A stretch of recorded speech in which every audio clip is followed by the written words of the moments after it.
ሰላም ሰላም ዩናይትዳውያን እንዴት ናችሁ? ቤተሰቦች ለእናንተ ይመጥናሉ ያልናቸውን ዜናዎች እንደተለመደው ልናደርሳችሁ ተገኘን።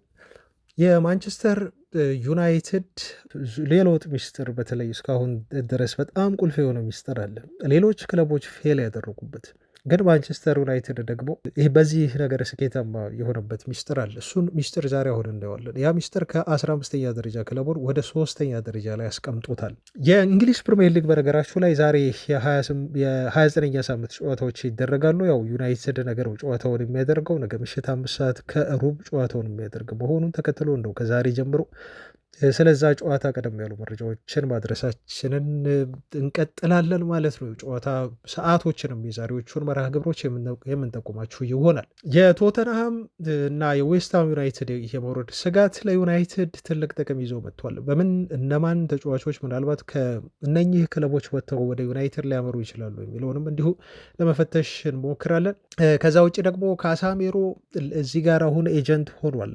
እኔን ይሄ ተጫዋች ሊተካኝ ይችላል እና ይህን ተጫዋች ብታስፈርሙት በሚል ለዩናይትድ አመራሮች ጠቁመው ተጫዋች ወደ ዩናይትድ እንዲመጣ ሁሉ እያግባባው ነው የሚገኘው። ያንን ተጫዋች ማንነት እንጠቁማችኋለን። የዝውውሩ ሁኔታ ምን ላይ እንደሚገኝም እንነግራችኋለን። ብሩኖ ፈርናንዴስ ንግስና በዩናይትድ ቤት ሊቀጥል ይችላል። ተጫዋቹ ከዩናይትድ አመራሮች ጋር ወንበር ስቦ ስለ አዲስ ኮንትራት ጉዳይ ማውራት ጀምሯል። ብሩኖ በዩናይትድ ቤት መቆየት ይፈልጋል ተብሏል። በጣም የሚያስደስት ዜና ነው። የብሩኖን ጉዳይ በተለይ ዛሬ በደንብ የምናየው አንዱ የዜናችን አካል ነው። ቢሆኑ ሌሎችም መረጃዎች አሉ። አብራችሁን ቆዩ። የሱፐር ኮምፒውተር የዩናይትድ የሲዝኑ መጨረሻ የደረጃ ግምትም እንደዚሁ አለን እናደርሳችኋለን። ቪዲዮውን እንደ ሁል ጊዜው ላይክ በማድረግ እንዲሁም ሼር በማድረግ ሀሳብ አስተያየቶቻችሁን በመግለጽ አብራችሁን በሆናችሁን እንድታሳዩን እንጠይቃለን። መልካም ቆይታ። በተወዳጁ የእንግሊዝ ፕሪሚየር ሊግ የ29ኛ ሳምንት ጨዋታዎች ዛሬና ነገ መደረጋቸውን የሚቀጥሉ ነው የሚሆነው። መርሃ ግብሮቹን እስከ ሰዓቱ እንጠቁማችሁና ማክሰኞ ዛሬ የካቲት 24 ምሽት 4 ሰዓት ከ33 ጨዋታ ሲደረግ በርንመዝ ከብሬንትፎርድ እንዲሁም ኤቨርተን ከበርንሌ፣ ሊድስ ዩናይትድ ከሰንደርላንድ የሚያደርጉት ጨዋታ የተመሳሳይ የ4 ሰዓት ከ30 ጨዋታ ነው። ከዛ ውጭ ዩናይትድን በአውሮፓ ሻምፒዮንስ ሊግ እየተፎካከረ የሚገኘው ከማንቸስተር ዩናይትድ በ3 ነጥብ ርቆ የተቀመጠው ሊቨርፑል በበኩሉ ምሽት 5 ሰዓት ከሩብ ላይ ወልቭስን የሚገጥም ነው የሚሆነው። ይሄ እነኚህ የዛሬ 4 ጨዋታ መርሃ ግብሮች ናቸው።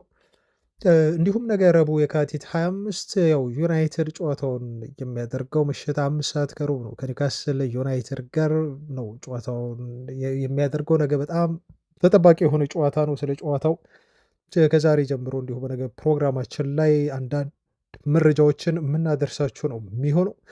4 ሰዓት ከ30 ግን ከዩናይትድ ጨዋታ ቀደም ብለው 4 ጨዋታዎች ይደረጋሉ። አስቶን ቪላ ከቼልሲ፣ እነኚህ ሁለት ክለቦች ከዚህ በፊት ከዩናይትድ ቀድመው ተቀምጠው የነበሩ አሁን ዩናይትድ እየተጠናከረ ብዙ ጨዋታዎችን እያሸነፈ በመጣ ቁጥር ደግሞ ነጥብ እየጣሉ የመጡና ለዩናይትድ ቦታቸውን የለቀቁ ቡድኖች ናቸው። አስቶን ቪላ እና ቼልሲ አሁንም ነጥብ መጣላቸው ከሁለቱ አንዱ ወይንም ሁለቱ ነጥብ መጣላቸው እርግጥ ይሆናል በዚህ ጨዋታ።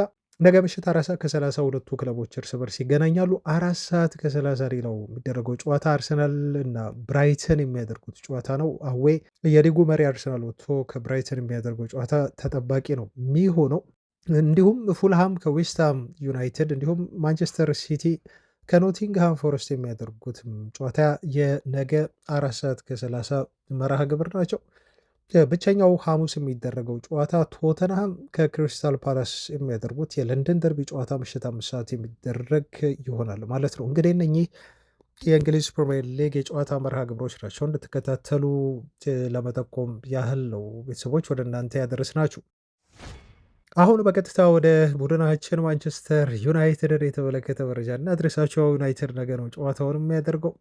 ነገ ይህን ጨዋታ ሲያደርግ ታዲያ ዩናይትድ ከኒውካስል የተሻለ አቋም ላይ ተቀምጦ ነው። አሁን በዚህ ሰዓት ወቅታዊ የኒውካስል ዩናይትድ አቋም ይህን ያህል አይደለም። በዚህ ሲዝን በተለይ በጣም የተዳከሙ ይመስለኛል። ለዚህ ትልቁ ማሳያ በኤቨርተን የደረሰባቸው ሽንፈት ነው እና እኔ የዩናይትድን የኤቨርተን ድል እንደው ማድነቅ እና ቫሊዩ መስጠት የጀመርኩት ኒውካስልን 3-2 በሆነ ውጤት አዌ ካሸነፉ በኋላ ነው እና ኤቨርተን ምን ያህል ጠንካራ ቲም እንደሆነ ዩናይትድ ተቸግሮም ቢሆን በጉዲሰን ፓርክ ይዟት የመጣት ያቺ 3 ነጥብ በጣም ትልቅና ወሳኝ እንደሆነች እንደ ቆጥራት አድርጎኛል ማለት ነው። ይሄ ማለት ግን አሁን ኒውካስል ዩናይትዶች እንደው በኤቨርተን ተሸንፉ ማለት ዩናይትድ ደግሞ ኒውካስልን ለማሸነፉ እርግጠኛ እንሆናለን ማለት አይደለም። ኒውካስል ጠንካራ ቡድን ነው። በተለይ ዩናይትድን እንደሚፈትን እናውቃለን። በግል ካየን አማካይ ክፍል ላይ ያላቸውን የተጫዋቾች ጥራት እናውቃለን። ዛሬ እንደውም ዜናዬ ኒውካስል አማካዮች መካከል አብዛኞቹ ስማቸው ከዩናይትድ ጋር ስለመያያዙ እና ከዛ ጋር የተያዙ ዜናዎች አሉ። በኋላ ደርሳችኋለሁ እና የኒውካስል ዩናይትድ በሜዳቸው ጨዋታውን ማድረጋቸው ኦፍኮርስ ኦልድ ትራፎርድ ላይ 1-0 በሆነ ውጤት አሸንፈናል። አሞሪም በነበረ ሰዓት ግን ጨዋታ ቀላል አይሆንም። ምንጊዜም ቢሆን በደጋፊ ታግዘው በጥራት ደግሞ ካየ ኒውካስል ዩናይትዶች ጥሩ ጥራት ያላቸው ተጫዋቾች አላቸው። ለዩናይትድ ቀላል ጨዋታ ያደርጉላቸዋል ብለን አንጠብቅም። ግን ምንጊዜም ቢሆን እኔ ተስፋ የማደርገው በተለይ ማይክል ካሪክ ከመጣ በኋላ የዩናይትድ ተጫዋቾች ትልልቅ ጌሞች የሚሻላቸው ይመስለኛል። ፐርፎርማንስ ዋይዝ ሁሉ ካየን ዩናይትድ አሁን በተለይ የሚጫወተው ጨዋታ ማራኪ አይደለም። ይሄ ለደጋፊ ቁጭ ብድግ የሚያሰኝ አይነት በጣም ፍሎ ያለው ወይም ደግሞ ጥሩ የሆነ የካውንተር አታክ እግር ኳስ ዩናይትድ እየተጫወተ አላየንም። የተጫወተው በመጀመሪያዎቹ ጥቂት 2 ጨዋታዎች ላይ ነው። ከማንቸስተር ሲቲ ጋር ከአርሰናል ጋር ሲጫወቱ የነበረው ጨዋታ በጣም ማራኪ የሆነ እግር ኳስ ነበር። ያ ነገር አሁን ቀስ በቀስ እየቀነሰ መጥቷል። በተለይ በሎ ብሎክ በሚጫወቱ ቲሞች ዩናይትድ ጥሩ ፐርፎርም ማድረግ እየተቸገረ መጥቷል። ግን የኒውካስሉ ጨዋታ ጥሩ ፐርፎርም የምናደርግበት ይሆናል ብዬ ነው የምጠብቀው። ዩናይትድ የተሻለ ትልቅ ግምት የሚሰጠው ቡድንን ሲገጥም ሁሌም ቢሆን የተሻለ ፐርፎርም ስለሚያደርግ ማለት ነው እና ዩናይትድ ይህንን አስደናቂ ጉዞውን በኒውካስል ላይ ይቀጥላል፣ ያለመሸነፍ ሪከርዱንም ያስጠብቃል ብለን 12ኛ ጨዋታው ነው የሆነው ሳይሸነፍ ይዘልቃል። ኒውካስል ጋር ነጥብ የሚወስድ ከሆነ ማለት ነው። ማይክል ካሪክ ከመጣ በኋላ ማንቸስተር ዩናይትድ ያመጣው ለውጥ በጣም አስደናቂ ነው። 7ኛ ደረጃ ሆኖ ተቀበለው ከሩበን አሞሪም ወይም ከፍሌቸር እሱ። ከዛ በኋላ ግን 11 ነጥቦችን ርቆ ነበር የተቀመጠው እንደምታስታውሱት ከአስቶን ቪላ ጋር ያኔ ካሪክ ስራውን ሲወስድ ማለት ነው። አሁን ግን ሁሉም ነገር ታሪክ ሆኗል። ከ7 ጨዋታ በኋላ ይሄ የ11 ነጥብ ጋፕ ከአስቶን ቪላ ጋር ያለን አሁን ሌቭል ሆነ ማለት ነው እና በነጥብ እኩል ተስተካከልን። ይህንን የ11 ነጥብ ጋፕ እንዲሁ ማጥበብ ቻልን። ደረጃቸውን ከአስቶን ቪላ እንዲሁ ወሰድን እና ዩናይትድ ከ7ኛ ደረጃ አሁን 3ኛ ደረጃ ላይ መቀመጥ እንዲሁ ቻለ ማለት ነው እና ይሄ እጅግ የማይታመን ጉዞ ነው እያደረገልን ያለ ነው በማይክል ካሪክ ስር ማለት ነው እና ትላንት አንድ የሱፐር ኮምፒውተርን ግምት እየተመለከትኩ ነበር። ቤተሰቦቹ ያለ ጥርጥር ዩናይትድ 3ኛ ደረጃን ይዞ ያጠናቅቃል በሚል ነው እንግዲህ ሱፐር ኮምፒውተር ግምቱን ያሰፈረው እና በርካቶችም ይሄን ነገር እየገመቱ ነው ያሉት። ኦፍኮርስ ዩናይትድ በአውሮፓ ሻምፒዮንስ ሊግ ገብቶ እንደሚያጠናቅቅ ይሄ ሳይታለም የተፈታ ነው። ኦልሞስት ሁላችንም በዚህ ጉዳይ ላይ እርግጠኛ ነን። ነገር ግን የሱፐር ኮምፒውተር ግምት እንደሚያመላክተው ከሆነ አርሰናል የፕሪሚየር ሊጉ ሻምፒዮን ይሆናል። እንዲሁም ሲቲ 2ኛ ሆኖ ነው ሲዝኑን የሚያጠናቅቀው። ማንቸስተር ዩናይትድ በበኩሉ እንደዚሁ 3ኛ ሆኖ ሲቲን በመከተል የሚያጠናቅቅ ይሆናል ሲዝኑን። ሱፐር ኮምፒውተር በየሳምንቱ ነው እንግዲህ አፕዴት የሚያደርገው ማለት ነው። የፕሪሚየር ሊጉን የደረጃ ሰንጠረዥ ግምቱን አፕዴት ሲያደርግ ነው ሌተስት በሆነው ውጤት ላይ ዩናይትድ 3ኛ ይዞ እንደሚያጠናቅቅ ጥቆማ የሰጠው። ወደ ልዩ ልዩ ዜናዎቻችን እንለፍ። የቶተንሃምን እና እንደው የዌስትሃም ዩናይትድን ጉዳይ እንዲሁ ላንሳ። ከዩናይትድ ጋር የተያዘ ነገር ስላለው ነው እዚህ ጋር። ቶተንሃም ባለፈው ክረምት የዝውውር መስኮት ላይ ወጪዎችን አውጥተዋል። እንደምታውቁት በጣም ጥሩ ጥሩ ተጫዋቾችን ነበረ በዝውውር መስኮቱ ላይ ያስፈርሙት። ለምሳሌ የቶተንሃም በጀት ከማንቸስተር ዩናይትድ በጀት ይልቅ ነበር። ቶተንሃም 265 ሚሊዮን ዩሮ ነው ለተጫዋቾች ዝውውር ያወጣውና ኦልሞስት ወደ 7 ተጫዋቾችን አስፈረመ። ማንቸስተር ዩናይትድ ደግሞ ወደ 250 ሚሊዮን ዩሮ አወጣ በዝውውሩ ላይ። ግን ያስፈረመው የተጫዋቾች ቁጥር በጣም ያነሰ ነው። ከቶተንሃም ይልቅ 4 ተጫዋቾችን ነው ዩናይትድ ማስፈረም የቻለው ማለት ነው። ዩናይትድ ኩኛን፣ ብሪያን ቡሞ፣ ሼሽኮና ላሚንስን ሲያመጣ ቶተንሃሞች ዣቪ ሲሞንስን፣ ኮርዶስን እንዲሁም ጋላገርን አሁን አምጥተዋል ጥር ላይ። ማቲያስ ቴልንም በቋሚነት አስፈረሙ። እንደነ ዳንሶ ፓሊኒሃና ኮሎሞዋን የመሳሰሉ ተጫዋቾችን አመጡ ማለት ነው። 7 አሁን በእንግሊዝ ፕሪሚየር ሊግ የደረጃ ሰንጠረዥ ተመልክቱ። ቶተንሃም የቱ ጋር እንዳለ ላለመውረድ እየተጫወተ ያለ ቡድን እንደሆነ፣ ማንቸስተር ዩናይትድ ደግሞ ወደ አውሮፓ ሻምፒዮንስ ሊግ ለመመለስ በጣም ከጫፍ ደርሶ ያለ ቡድን መሆኑን ትመለከታላችሁ። ለምንድን ነው ይሄን ያነሳሁት መሰላችሁ ቤተሰቦቻችን? ምንጊዜም ቢሆን በጣም ጥንቃቄ የተሞላበት የሚካሄድ የዝውውር መስኮት የአንድ ቲምን ሲዝን የሚወስን ነው የሚሆነው። እንደ ዩናይትድ ስኬታማ የሆነ የዝውውር መስኮት ባለፈው ክረምት ላይ ያሳልፏል ብዬ የማስበው ክለብ የለም። በብዙ ረገድ ሊቨርፑልን ተመልከቱ። ወደ 500 ሚሊዮን ዩሮ ነው ያወጡት። ኦልሞስት ግን ቲሙ እንደወጣበት ገንዘብ አሁን በዚህ ሰዓት ይህን የአውሮፓ ሻምፒዮንስ ሊግ፣ ፕሪሚየር ሊግ ሁሉንም ዋንጫ የሚያነሱ ይመስል ነበር ሊቨርፑሎች። ቶተንሃሞች እንዳስፈረሙት ተጫዋቾች ብዛት እና እንደ ባስፈረሟቸው ተጫዋቾች ጥራት ይህኔ በጣም ጥሩ ደረጃ ላይ መቀመጥ ነበረባቸው። አትሊስት ለዩሮፓ ውድድር የሚያሳትፋቸውን ደረጃ መያዝ ነበረባቸው። ግን ይሄ አልሆነም። ሊቨርፑል ቤት አልሆነም፣ እንዲሁም ቶተናም ቤት አልሆነም። ዩናይትድ ቤት ግን እየሰራ ነው ነገሮች። እንደውም ሩበን አሞሪም በጊዜ ቢሰናበት ኖሮ ከዚህ በላይ ዩናይትድ ቲም ይሰራ ነበር። ለአሞሪም ክሬዲት የምንሰጥበት ቦታ እንዳለ ሆኖ ማለት እና ትላንት በብዛት አንድ ነገር ሲሰራጭ ተመለከትኩኝ እና ምን ያህል የዝውውር መስኮት እና አንዳንድ ፊርማዎች ለአንድን ቡድን ለመቀየር ወሳኝ እንደሆኑ ማለት ነው። ይሄ ማህበራዊ ድረገጽ ላይ የተመለከትኩት ነገር ተመስገን የሚል ሀሳብ ያለው ነው። ተመስገን ዩናይትድ ከኦናና ወደ ላሚንስ የተሸጋገረበት ይላል። ተመስገን ዩናይትድ ከአንቶኒ ወደ ብሪያን ምቡሞ የተሸጋገረበት፣ ከጋርናቾ ወደ ኩኛ የተሸጋገረበት ዩናይትድ፣ ከሆይላንድ ወደ ሼሽኮ የተሸጋገረበት፣ እንዲሁም ከሩበን አሞሪም በራሱ ወደ ካሪክ ዩናይትድ ቅጥር የሄደበት መንገድ ዩናይትድ ብዙ ሰፈር አድርጓል እንደምታውቁት እና ከ15ኛ ደረጃ ነው ኦልሞስት አሞሪም ከነበረበት ዘመን ከጀመረን አሁን ወደ 3ኛ ደረጃ ላይ እንዲሁ መቀመጥ የቻልነው ማለት ነው። እና በእያንዳንዱ ቦታ ላይ የተወሰኑ ውሳኔዎች እስቲ ኢማጅን አሁን አንስቡት። ጋርናቾን በኩኛ መተካት ምን ያህል ውጤታማ የሆነ ዝውውር እንደሆነ። ጋርናቾን በ30 ተሸጠ። ኩኛ ደግሞ ወደ ዩናይትድ የመጣው በ65 አካባቢ ነው ማለት ነው። ኦልሞስት 35 ሚሊዮን ፓውንድ ነው ተጨምሮ ኩኛን የሚያክል ጥሩ የሆነ ተጫዋች ዩናይትድ ማምጣት የቻለው ይሄ ውጤት ቀያሪ የሆነ ልጅ ነው። የኩኛን ወቅታዊ ብቃት ታውቃላችሁ ሁላችሁ። የብሪያንን ቡሞን ተመልከቱ እንግዲህ። አንቶኒን ነው ከዩናይትድ ከስሮ ቢሆን ከክለቡ አሰራብቶ በሱ ቦታ ላይ ብሪያንን ቡሞን ያስፈረሙ። ኦናና ዩናይትድን ምን ሲሰራ እንደነበር ተመልክታችኋል። እና አሁን ደግሞ ላሚንስ ምን አይነት ቦታ ላይ እንዳለ እንዲሁ አይታችኋል ማለት ነው። እና በዝውውር መስኮት ላይ ትልልቅ በጣም በጣም ወሳኝ የሆኑ ቁልፍ ዝውውሮችን ብቻ መፈጸም ሳይሆን እነኚህ ዝውውሮች ኢፌክቲቭ መሆናቸው ማረጋገጥ ያስፈልጋል። 8 ተጫዋች ከምታስፈርሙ ይልቅ እንደው አቬሬጅ የሆኑ እና የሚያጠራጥሩ ላይሳካላቸው የሚችሉ እንደ ቶተንሃም አይነት ተጫዋቾችን 8 ከምታስፈርሙ በጣም እርግጠኛ የሆነ የተጠናና ፕሩቭን የሆኑ በተለይ በፕሪሚየር ሊጉ ላይ እንደሚሳካላቸው እርግጠኛ የሆኑ 4 ተጫዋቾችን ብታስፈርሙ ይሻላል። ለዩናይትድ የሰራው ይሄ ነው። አያችሁ አሁን በዝውውር መስኮት ላይ በኋላ ማነሳላችሁ ዜና ላይ ዩናይትድ ብዙ ጊዜ በተጫዋቾች ዝውውር ስሙ እየተነሳ ያለው ከዛው ከእንግሊዝ ፕሪሚየር ሊግ ነው። ምናልባት ከዚህ በኋላ በታዳጊ ወጣቶች ተሰጥኦ ባላቸው ልጆች ካልሆነ በስተቀር ትልልቅ ዝውውሮችን ዩናይትድ ከእንግሊዝ ውጭ ሲፈጽም ላትመለከቱ ትችላላችሁ ቤተሰቦች። የክለቡን አመራሮች አሁንም ቢሆን ማድነቅ ያስፈልጋል። ምክንያቱም የዩናይትድ ሰዎች መጀመሪያ ስህተት ሊሰሩ ከጫፍ የደረሱባቸው ዝውውሮች ነበሩ። ለምሳሌ ሊያም ዴላፕን ፈለጉ። በጣም የሚያስገርም ነው እንግዲህ ዴላፕ ዩናይትድን አልፈልግም አለ። ምክንያት ተብሎ ሲጠየቅ ልጁ የአውሮፓ ሻምፒዮንስ ሊግ እፈልጋለሁ ብሎ ነው ወደ ቼልሲ ሄደው። በቼልሲ ቤት ኦልሞስት ልጁ አሁን ጠፍተዋል ማለት ነው እና ዩናይትድን አልፈልግም በማለቱ እሱ እና ቼልሲን መርጦ ወደ ቼልሲ በመሄዱ ዩናይትድ የተጎዳ መስሎ ነበር። ምናልባት ዩናይትድ የተጎዳው አማካይ አላስፈረመም። ምክንያቱም ለአማካይ ብሎ የያዘውን በጀት ነው እንግዲህ ዴላፕን በማስፈረም ይበቃኛል፣ ከዛ በኋላ በቀረው ገንዘብ አማካይ ያስፈርማሉ እቅድ እየነበራቸው ማለት ነው። ግን አሁን ሲያዩት እሱን ካጡ በኋላ ቤንጃሚን ሼሽኮ አስፈረሙ። የሼሽኮ ባጀት ደግሞ በጣም ብዙ ስለነበር ወደ 70 ምናምን ሚሊዮን ፓውንድ ስላስወጣ አማካይ ዩናይትድ ማስፈረም አልቻለም ማለት ነው። ግን እንኳን ዴላፕን አላስፈረመ የሚያስብል ብቃት ነው አሁን በቼልሲ ቤት እያሳየ የሚገኘው ማለት ነው። ልጁ እንደውም ክረምት ላይ ይለቃል ተብሎ ቼልሲን እየተጠበቀ ነው ያለው።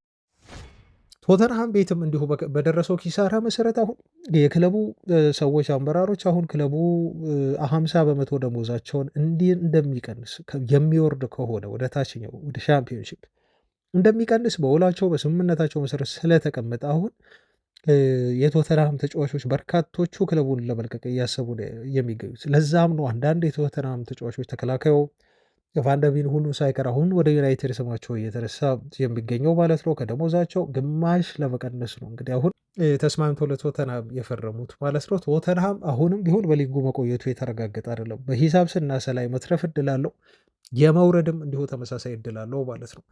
በተመሳሳይ ተመልከቱ፣ አሁንም ዌስትሃም ዩናይትድ ይወርዳል ተብሎ እየተገመተ ነው ያለው። ኦፍኮርስ የዌስትሃምን ዝውውር አሁን ለማነጻጸር አይደለም፣ አያይዤ የበዛው ዜና እንዲሁ ልንገራችሁ ብዬ ነው።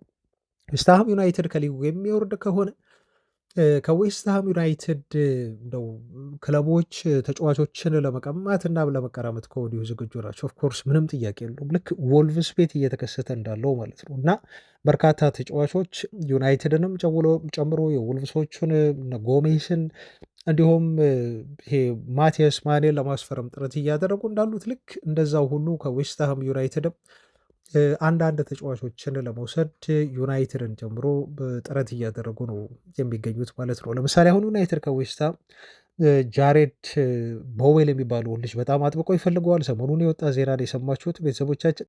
እንዲሁም ከሱ ውጪ ደግሞ አንድ ተጫዋች አለ ከዌስትሃም ማስፈረም የሚፈልጉት። ይሄ ተጫዋች ማቲያስ ፈርናንዴዝ ይባላል። ፖርቹጋላዊ ነው። ብሩኖ ፈርናንዴዝ አይ ቲንክ ያውቀዋል። በፖርቹጋል ሳለ ተጫዋቹ ወደ እንግሊዝ ከመምጣቱ በፊት አሁን ወደ ዌስትሃም ከመጣ በኋላ በዌስትሃም ደካማ በሆነው ሲዝን ግን ስሙ እየተጠራ ያለ ጥሩ እንቅስቃሴ እያደረገ ያለ ተጫዋች ነው ማለት ነው። እና ሁለቱን ተጫዋቾች ዌስትሃም ዩናይትድ በተለይ የሚወርድ ከሆነ የዩናይትድ አመራሮች ቦዌል እና ማቲያስ ፈርናንዴዝን ወደ ዩናይትድ ለማምጣት ይፈልጋሉ እና እነኚህን ተጫዋቾች ለማስፈረም ዩናይትድ ተዘጋጅቷል፣ ሊስት ውስጥ አስገብቷቸዋል ተብሏል። ብዙ ጊዜ የዝውውር ዜናዎች እንደዚህ ነው እንግዲህ የሚወጡት፣ ያው አማራጭ ናቸው ማለት ነው ለዩናይትድ። የቲም ቶክ የትናንት ዘገባ ነው። ማንቸስተር ኢቪኒንግ ኒውስም ይህንን ዜና ይዞ የወጣው በተለይ ማቲያስ ፈርናንዴዝ ከብሩኖ ፈርናንዴዝ ጋር ጥሩ ቅርበት ያለው መሆኑ ብሩኖ ፈርናንዴዝ ወደ ዩናይትድ መጥቶ እሱን እንዲተካው ይፈልጋል መባሉ ነው። እንግዲህ ይሄ ልጅ ስሙ ከዩናይትድ ጋር ይበልጥ እየተያዘ እንደመጣ በደንብ ማሳያ አድርጋችሁ የመምጣት እድልም እንዳለው አድርጋችሁ እንድትወስዱ የሚያደርጋችሁ ማለት ነው። ለማንኛውም ያነሳውላችሁ ሀሳብ በጣም ጥንቃቄ የተሞላበት የዝውውር እቅድና የዝውውር አፈጻጸም፣ የተጫዋቾች ፊርማ አንድን ቲም ምን ያህል ሊቀይር እንደሚችል ዩናይትድ ቀጣይ ሲዝን ላይ በጣም የተጠኑ እንደዚህ አንድ 5 ተጫዋቾችን በተለይ አማካይ ክፍሉን የሚያጠናክር ከሆነ እና አንድ 5 ዝውውሮችን የሚያስፈርም ከሆነ በእኔ እምነት ነው የምላችሁ ቤተሰቦች፣ በእኔ እምነት የሊጉን ዋንጫ ለማንሳት በቀጣይ ሲዝን ከሚፎካከሩ ቡድኖች መካከል ዩናይትድ አንደኛው ነው የሚሆነው። የሚያስፈልገው 5 እንደዚህ ጥራት ያላቸው ልክ ባለፈው ክረምት እንደፈጸመናቸው አይነት ዝውውሮችን መፈጸም ብቻ ነው የሚመስለኝ። እናንተስ ምን ትላላችሁ ቤተሰቦች? ሀሳባችሁን አስተያየቶቻችሁን እንዲሁ በኮሜንት አጋሩ። ይመለከታችኋል። ቀጥለናል ቤተሰቦቻችን። ዜናዎቻችን አሁንም እንደቀጠሉ ናቸው። አሁን የማልፈው ወደ አጫጭር ዜናዎች ነው። ዜናውን ላይክ አድርጉ። ቪዲዮውን ቤተሰቦች ሰዎች ጋር እንዲደርስ ያደርጋል። ብዙ ሰዎች እንዲከታተሉን ስለሚያደርግ ነው ብዙ ጊዜ ላይክ አድርጉ የምንላችሁ፣ አልጎሪዝሙ እንደዛ ስለሚሰራ። ወደ ቀጣይ ዜና ሳልፍ የምንመለከትላችሁ የሚሆነው የትላንት መረጃዎችን ነው። በጣም ብዙ ጋዜጦች ነው በይፋ ይሄን ነገር ትላንት ሲቀባበሉት የነበረው። አይ ቲንክ አይታችሁታል በማህበራዊ ድረገጽ ላይ አስን ጨምሮ በተለይ ከስፔን ነው ዜናው የወጣው። አዲስ ስም ነው ከዩናይትድ ዝውውር ጋር የተያዘው። ይሄ ተጫዋች ደግሞ ከኒውካስል ዩናይትድ ነው። እንግዲህ ብሩኖ ጊማሬሽ የተባለው ብራዚላዊ አማካይ ስፍራ ተጫዋች ነው ስሙ። ከዩናይትድ ጋር ተያይዞ ትላንት በጣም በሰፊው ሲሰራጭ የነበረው ማለት ነው። እና ዜናው ምንጩ ከስፔን ነው። በስፔን በጣም የታወቀው ኤኤስ የተባለው ጋዜጣ እነ ዲያሮም እንዲሁ ዘግበውታል። ከዛ በኋላ ደግሞ የእንግሊዞቹ ተቀባበሉትና ኤቭሪዌር ዜናው ታየ ማለት ነው። ምንድን ነው የሚለው ዜናው? እንትና ካሳሜሮ ብራዚላዊ የካሳሜሮ ለዩናይትድ አመራሮች ጥቆማ ሰጠ ተባለ። ማን እኔን ይተካኝ የሚለው ላይ ለክለቡ አመራሮች ጥቆማ ሲሰጥ የሰጠው ብሩኖ ጊማሬሽን ነው ተብሎ ተገለጸ ማለት ነው። የሀገሩ ልጅ ነው፣ ያውቀዋል፣ እንደውም ኮንታክት አድርጎታል ተብሎ ነው የተነገረው። አይ ቲንክ እንደ ኤጀንት ሆኖ እያገለገለ ነው ማለት ነው ካሳሜሮ። እና ለብሩኖ ጊማሬሽ ስለ ዩናይትድ እና መዘዋወር የሚፈልግ ከሆነ በአጠቃላይ ዝውውሩ እና ዩናይትድን በተመለከተ ሁኔታ ወደ ዩናይትድ እንዲመጣ አናግሮታል የሚሉ ሪፖርቶች ትላንት ወጥተዋል። እኔን የሚተካኝ በዩናይትድ ቤት ጥሩ ተጫዋች ትክክለኛው ተጫዋች ጊማሬሽ እንደሆነ እና ይህንን ነገር እንደጠቆመ ነው ማለት ነው ሪፖርቱ ትላንት በስፋት ያመላክተን። ቀላል ነው ወይ የሚለው ነው አሁኑ ትልቁ የሆነው ጥያቄ። አውቃለሁ የዩናይትድ አመራሮች 200 ሚሊዮን ፓውንድ ወይ 200 ሚሊዮን ዩሮ በጅተዋል አማካዮችን ለማስፈረም። አትሊስት ቢያንስ ሁለት ጥራት ያላቸው አማካዮች ያመጣሉ። አማካዮቹ ቁጥር ሶስትም ሊሆን ይችላል፣ አላቅም። እንደ ሁኔታውና እንደ ማርኬቱ ነው የሚወሰነው። ከኒውካስል ዩናይትድ ብሩኖ ጊማሬሽና ቶናሊን መፈለግ ሁለቱንም ነው አሁን ፈለጉ የተባለው። ከፍተኛ ገንዘብ የሚያስወጣ ዝውውር እንደሆነ ምንም ጥያቄ የለውም። በቃ በትንሹ የዩናይትድን የአማካይ ስፍራ ሙሉ ባጀት ነው የሚወስደው። 200 ሚሊዮን ፓውንድ ከመደቡ ያንን በሙሉ ገንዘብ ነው የሚወስድባቸው። ጥያቄ የለውም። እነኝን ሁለት ተጫዋቾች ለማምጣት የሚጥሩ የሚያመጧቸው ከሆነ ማለት ነው። እነኝን ሁለት ተጫዋቾች ደግሞ ካመጡ ቶናሊና ጊማሬሽን ካመጡ ደግሞ ዩናይትድ በቀጣይ ሲዝን ሪያል የሆነ በጣም ሲሪየስ የሆነ ቲም ነው የሚሆነው። በተለይ አማካይ ክፍሉ እንዴት አድርጎ ሊቀየር እንደሚችል ልነግራችሁ አልችልም። በጣም ቶፕ ተጫዋቾች ናቸው እነኝህ። ሁል ጊዜም ቢሆን ለዩናይትድ በተጫወቱ ብዬ የምመኛቸው በተለይ ጊማሬሽን እኔ በግሌ በጣም ስለምወዱ እና አሁን በካዛሜሮ ጥቆማ መሰረት ይሄ ጊማሬሽ የሚድፊልዱን በአጠቃላይ ኮንትሮል የሚያደርግ ነው። እኔ የኩኛን አይነት ባህሪ ነው የሚያስታውሰኝ። ልጁ በጣም ካራክተር አለው፣ ታጋይ ነው፣ አግሬሲቭነስ አለው ልጁ። ዱዌል ላይ በጣም ጥሩ ነው። ፕሮግሬሲቭ ፓስ በማድረግም ብራዚላዊ ነው፣ አይታማም። በጣም ጥሩ ተጫዋች ነው። ሲያስፈልግ አንዳንዴ ጎል እንደዚሁ ያስቆጥራል።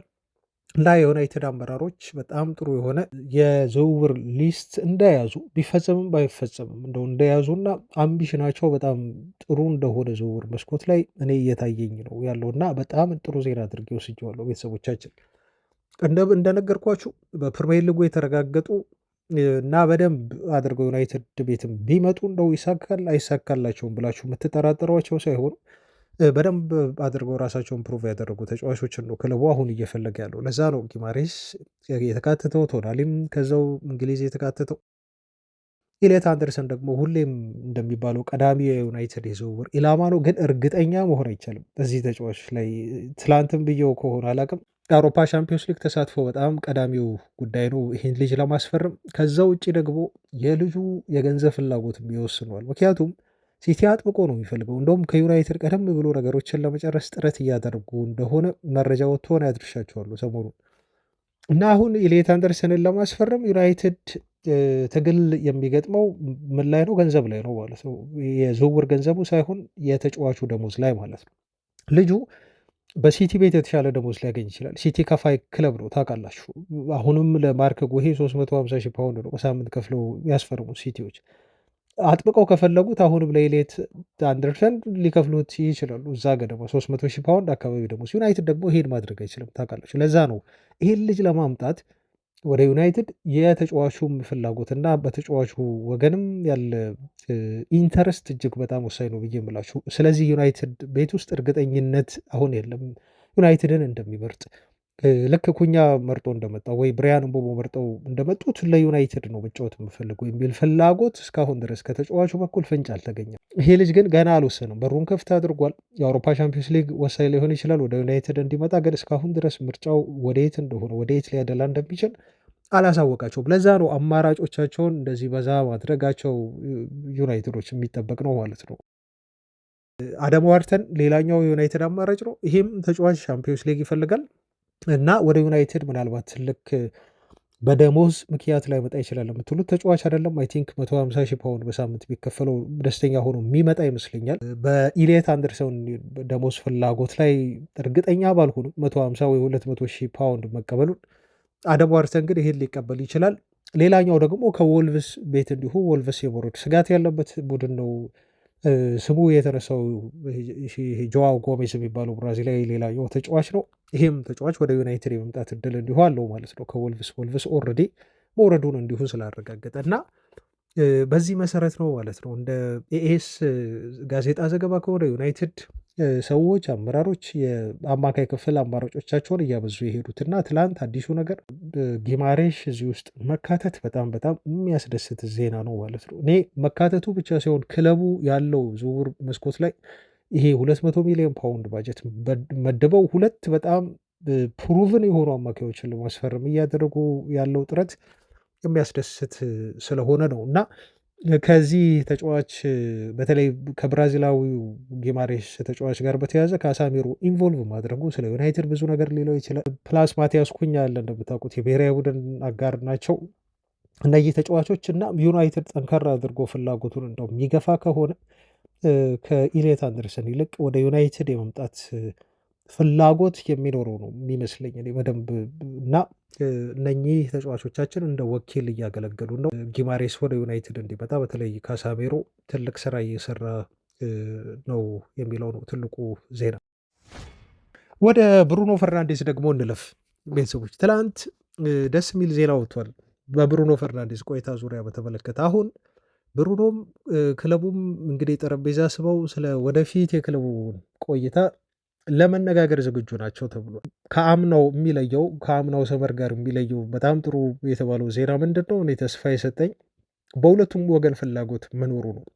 ከዚህ በፊት እርግጠኛ አልነበሩም። ሰመር ላይ ታውቃላችሁ ብሩኖ ክለቡ እንደሚፈልገው እርግጠኛ አልነበረም። እንደውም ፍንጭ እስከ መስጠት ድረስ ደርሷል። ክለቡ ሊሸጠኝ ይፈልጓል የሚል አይነት ወቀሳም ነው ለማቅረብ ጥረት ያደረገው ብሩኖ እንደሰማችሁት በቃለ መጠይቁ። በዩናይትድ ወገን በኩል ደግሞ ጸጥ የማለትና የብሩኖን ፍላጎት የመጨረሻ እስትንፋስ ከብሩኖ እስክትመጣ ድረስ የመጠበቅ አይነት ነገር ነው እየታየ የነበረው ማለት ነው አሁን ባለፈው ክረምት። አሁን ግን ያ ነገር ተቀየረ። ምክንያቱም ብሩኖ ቦታውን ካገኘ በኋላ በተለይ ካሪክ ከመጣው በኋላ በጣም ደስተኛ ነው። እንደምትመለከቱት ሪከርድ እየሰባበረ ነው። አሁንም መሰባበሩ ይቀጥላል። ጥሩ ፎርም ላይ ያለ ተጫዋች ነው። በዩናይትድ ቤት ደስተኛ የሆነ ይመስለኛል ብሩኖ ፈርናንዴስ። ልብ ብላችሁ አይታችሁ ከሆነ ንጭንጩን ሁሉ ቀንሷል። እንደውም አንድ አድማጭ ትላንት ኮሜንት ላይ አስተያየት ሰጠ ነበር።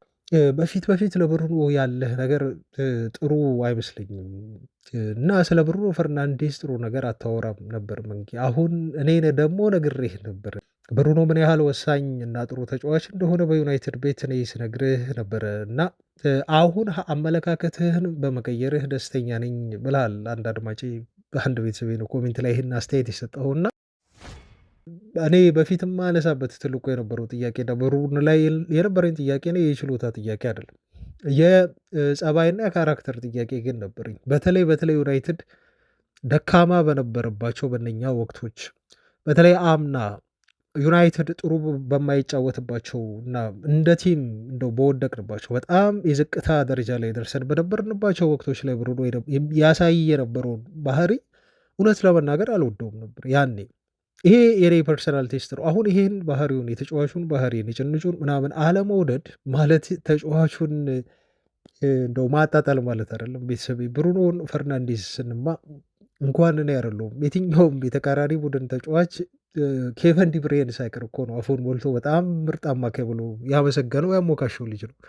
ቁጥሩ በራሱ ይነግራል። ስለ ብሩኖ ፈርናንዴዝ እኮ እኔ ነኝ ትላንት እንደው በደንብ ሳወራ የነበረው ተጫዋቹ ምን ያህል ጂኒየስ የሆነ አይምሮ እንዳሉ፣ ተጫዋቹ ምን ያህል ሌሎች የማያዩትን ነገር ቀድሞ የሚያይ ተጫዋች እንደሆነ በተለይ በሱ ዙሪያ እንደኔ ብሩኖን የሚያደንቀው ሰው እንደው ያለ አይመስለኝም። በጣም ነው የማደንቀው ባለው የኳስ ክህሎት።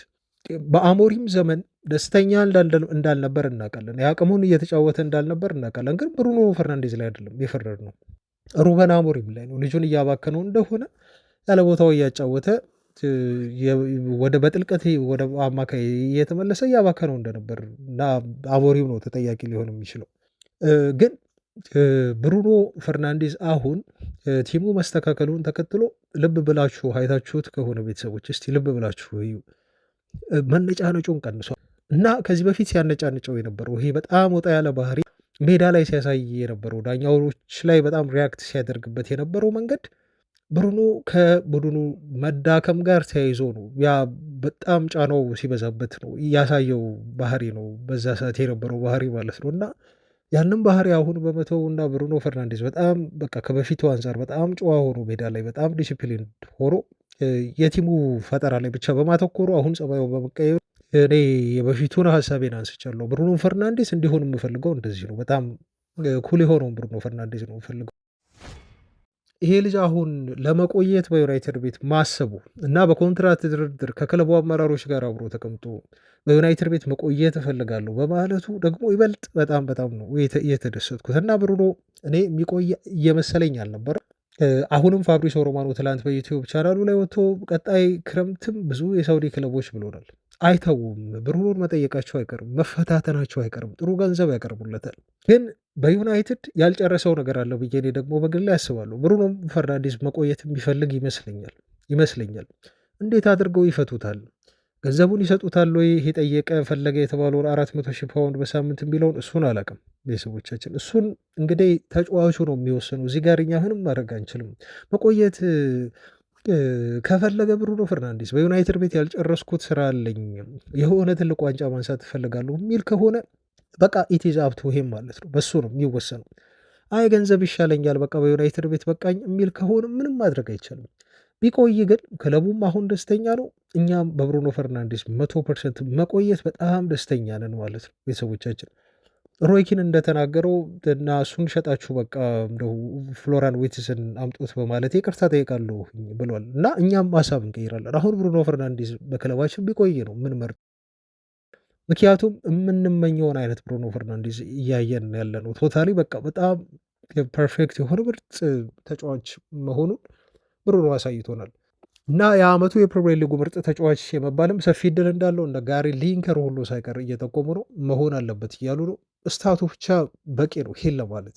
የፈጠራቸው የጎል ማግባት እድሎች 84 ናቸው በዚህ ሲዝን ማለት ነው። እንደሱ በፕሪሚየር ሊጉ ይህን ያህል የጎል ማግባት እድሎችን የፈጠረ ተጫዋች የለም። በፕሪሚየር ሊጉ አይደለም፣ በመላው አውሮፓ ቤተሰብ፣ በመላው አውሮፓ ይሄን ቁጥር ያስመዘገበ የለም። ፕላስ እሱ ክሬት ያደረጋቸው ቻንሶች ፕሪሚየር ሊግ ላይ ሁለተኛ ደረጃ ላይ ከተቀመጠው በ31 እድሎች ይበልጣል። ሁለተኛ ላይ አይ ቲንክ ዲክላን ራይስ ነው። ኤግዛክት ቁጥሩን አሁን አልያዝኩላችሁም። ብሩኖ 84 እድሎችን ፈጠረ። ዲክላን ራይስን ደግሞ የሚበልጠው በ31 እድሎችን በመፍጠር ይበልጠዋል።